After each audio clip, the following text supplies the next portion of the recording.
Welcome to Week 7 of the Underrated Game of the Week, where we feature a game with two G5 teams facing off that you should be watching as the entertainment value is going to be high. Last week, Western Kentucky delivered us the victory we expected over a tough and game Delaware team in a very tightly contested game. This week, South Florida takes on North Texas in what should be an exciting matchup on ESPN2 Friday night at 7:30 Eastern.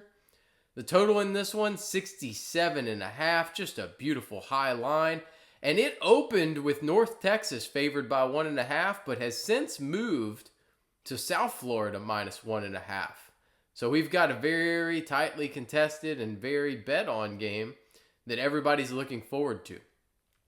For me, this has to be viewed as a playoff eliminator game, as the G5 playoff spot is highly likely to come from the American Conference this season. And with 5 legitimate contenders, yes, I am still going to include Navy, because if, and it's a big if, they can knock off Notre Dame, they are very clearly in the running for this spot.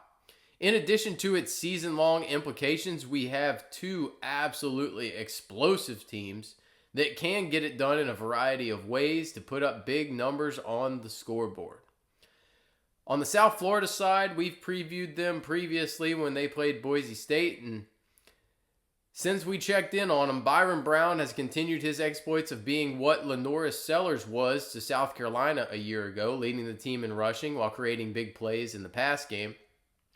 This duality was on full display against an outmanned Charlotte squad last week, with him throwing for 4 touchdowns while adding another 162 yards and 1 touchdown on the ground. And going forward in these ACC title eliminator games, he's going to need to do a better job of protecting the football, as 4 interceptions over his last 3 games is not going to cut it against these top conference contenders. The reliance on Brown's legs to spur the run game is a concern for their long-term outlook, as they need someone to emerge and take some of the load off of him given the injury history that he has. To this point, there are 4 backs between 21 and 32 carries, and they're within 57 yards of one another, and an even distribution of those touchdowns, with 3 guys on having 2 and 1 with 0. My expectation here would be that Cartavius Norton takes that lead role, as he previously had a stop at Iowa State where he was a featured option here and there. But ultimately, there's going to be a heavy rotation, and the threat of Brown will open lanes for these guys to be efficient. In stark contrast to the running back room, at wide receiver, we have a very condensed rotation with clearly defined roles that have come into focus throughout the beginning of the season. Before the start of the season, my expectation was that Keyshawn Singleton would be the clear top option, and he looked the part over the first 2 weeks. But ever since the Florida game has taken a back seat to Tennessee transfer Chaz Nimrod. Nimrod leads the team in all receiving categories, and he's a chunk play machine. Singleton is still a dangerous threat, and he's going to pop off here and there. But for me, this is now Nimrod's room going forward as the 1A and the clear go-to playmaker. After the top 2, freshman Christian Neptune, he's emerged as a slot wide receiver, and while he saw great volume against the likes of Florida and Miami, he is going to be inconsistent in those blowout games. When pushed or trailing, like this week very well could be, he is going to be heavily targeted as a short area safety blanket.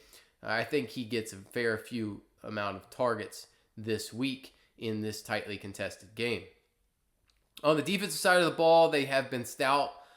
Sands facing that Miami Hurricanes team that was, we can confidently say at this point that they're a legitimate title contender. The star of the show is very evident. It's Mac Harris at linebacker. He's their do-it-all man. He's second on the team in tackles with 42, leads the team in sacks with 4, and he has an interception that he returned 93 yards for a touchdown. In addition, he's forced 3 fumbles. That is what I call playing like a man possessed. He's a guy that should be a contender for the Conference Defensive Player of the Year, no doubt. On the North Texas side, the Mean Green return, they were featured in their previous game on here for the Underrated Game of the Week in Week 5. They got the job done against South Alabama in a 36-22 contest. They managed to cover that spread, that 12.5-point spread, by winning by 14. That was not to say they didn't struggle a bit with that South Alabama team. This offense hasn't been explosive for a number of years, and like I've mentioned in Week 5 and their preseason preview, they want to be the top offense in the country. And with the addition of a competent run game, they are well on their way to accomplishing that goal. Drew Mestemaker has been highly efficient at quarterback, but somewhat surprisingly unneeded to be relied upon, having only cleared 250 yards once in a game this year. And he's competent on the ground, but nowhere near the threat that Brown is with his legs. Mestemaker is much more of a point guard / facilitator of this offense, putting others in the right places while keeping it on schedule. As evidenced, his 11 touchdown to 0 interception ratio is a key to this hyper efficiency and protecting the defense from being in bad positions.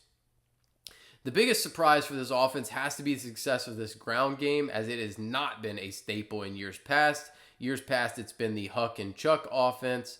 The combination of Mackenzie McGill and Caleb Hawkins has been a revelation and gives credence to their capability to make a push for a conference championship finally with this offense and defensive combination. We know they can win through the air when needed, as they have for years with a number of quarterbacks, but this run game has been a legitimate threat, with each clearing the 300-yard mark and combining for 11 touchdowns on the year.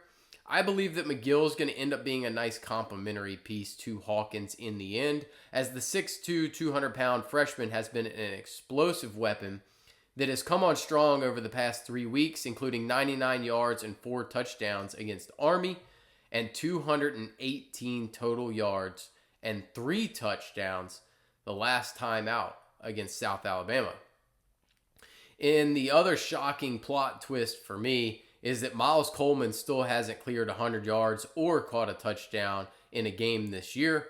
I think it's coming. I think this is the week that Miles Coleman breaks both of those trends.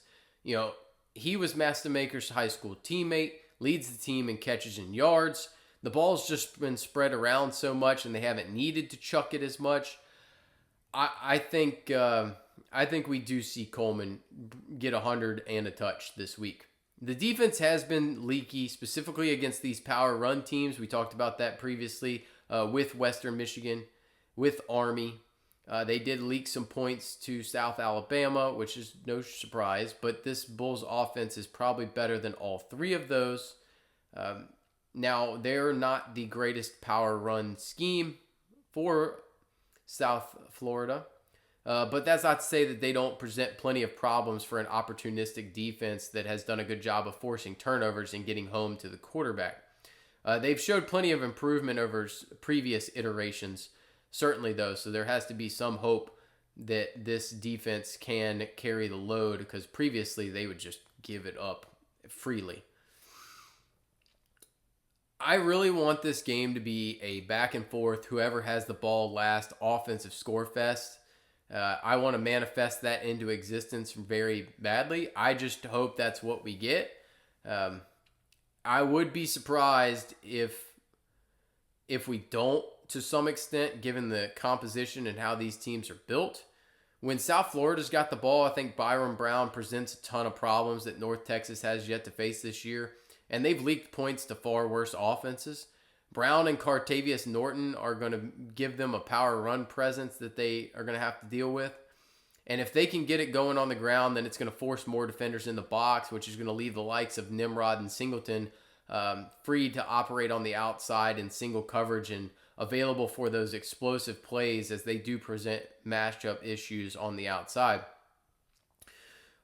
On the other side, when North Texas has the ball, I think they're going to need to lean more on Mestemaker in this spot, as teams like Boise and Florida have struggled to find success on the ground, and they are far more talented run games than this Hawkins and McGill combination.